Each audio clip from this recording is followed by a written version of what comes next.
Yes, it all begins with 26 little letters.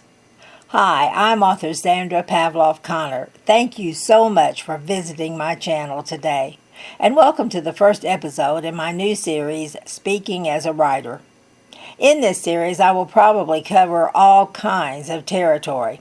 We'll talk about the general writing concepts that most of us think about and use, and sometimes use without thinking about them. And I'll include some things that I share in my creative writing curriculum as well. I'll share some of the problems I've had now and then getting a story to come together, and some explanations of how I came to write a particular story or poem. That's a subject that I get quite a few questions about from readers. They enjoy hearing how I came up with story ideas, so I will spend some time talking about that topic. Several of the things that I'll share will possibly be found elsewhere on this channel because, after all, I'm a writer, and naturally I think that anything that's worth saying is worth saying at least 2 or 3 times, right?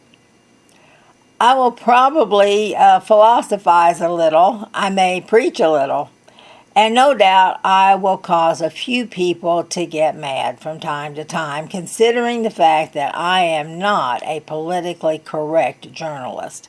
Now that's just a little fair warning for anyone who's not familiar with my work yet.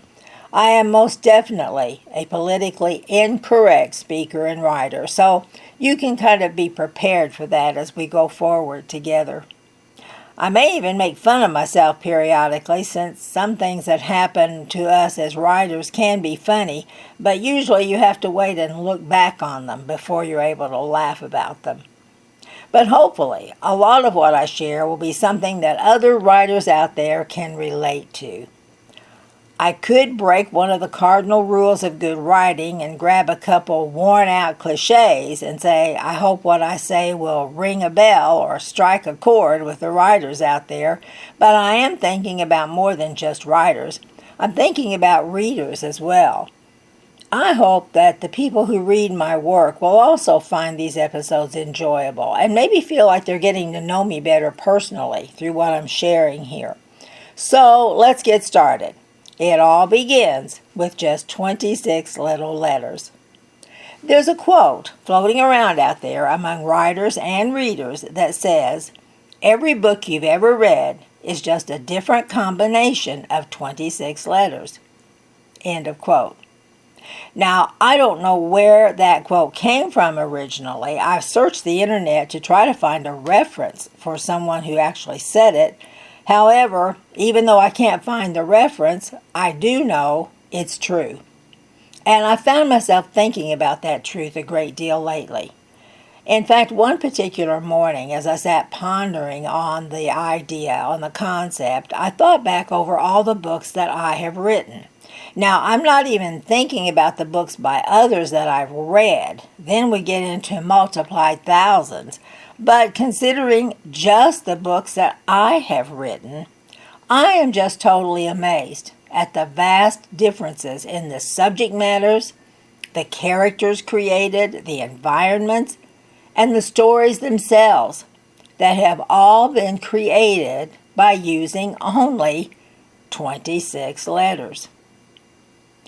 I think I got particularly focused on the idea of language and its amazing power in the lives of human beings when I was working on book number 5 in my Smoky Mountain novel series. That novel is titled This Fire in My Heart, and in it I'm telling the story of a full-blooded Cherokee man who is very personally involved in a movement to restore the original Cherokee language to his people. While many of the elderly Cherokee still speak their native language, most of their children, and certainly almost all the grandchildren, barely know and understand that language. Now, a major reason for that lack of understanding is the result of the U.S. government years ago forcing thousands of American Indian children to leave their homes and families and attend boarding schools for years. At these schools, they were totally stripped of everything about their culture and their heritage. They were forced to use only the English language for all their communication, and if they did try to communicate with each other in their native tongues, they were punished severely. Now, these children were also abused in other ways, but I'm focusing on the language factor in this particular discourse. Naturally, the kind of treatment I've described just now could easily and quickly eradicate an entire nation's communication skills. And as I ponder these terrible events in history and I work them into the story where they needed to go for the sake of developing my main character, I thought anew about how powerful language really is and how important it is to any nation, any people group. I thought about how powerful words are. Now, as a devout Christian and one who tries to write mostly for the sake of sharing gospel truths through my work, I'm very well acquainted with the importance the Lord puts on words. And sometimes I think we don't think about that nearly enough. He comes right out and tells us in Proverbs 18, verse 21, that death and life are in the power of the tongue. So, our words have great power to affect others.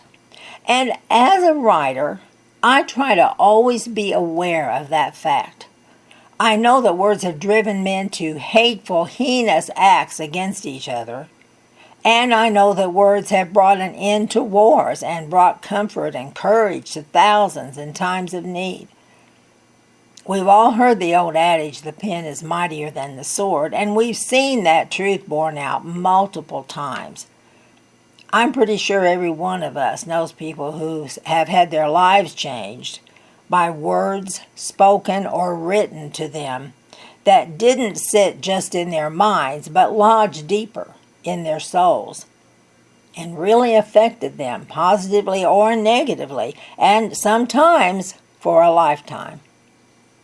So I try to be aware that all my words carry some degree of power to affect others, and even to affect the atmosphere around me, for good or for bad. And I believe that the words I write are just as powerful as the words I speak aloud. So it is my aim as an author to be the most responsible purveyor of words that I can possibly be. It's a challenge, but it's also a great adventure. Taking 26 little letters and crafting them responsibly into brand new life-sized people and their stories, or into nonfiction messages that will change people's lives for the better. I hope what I've been sharing with you today has been an encouragement to you where your words are concerned. I hope that you'll go down to the comment section below if you're accessing this message by YouTube, and that you'll comment, that you'll share with me things that you might like to share concerning words and the power of words in your life. Maybe some experiences you've had as to how your words have affected other people, or anything else you'd like to share. Please do. I would love to be able to communicate with you. And I also hope that you'll click that like button and that subscribe button and the little bell so you'll find out the next time I post something. It would be great, wouldn't it, if we could sit down together face to face and talk about words and writing? But at least for now, this kind of broadcast and video podcast will have to do. And that's about all I have to share this time around, but I do hope you'll join me for every episode, and that you'll comment and communicate with me, and that we can have a really good time together. So, speaking as a writer, I bid you adieu now, and God bless you until we get together again. Bye.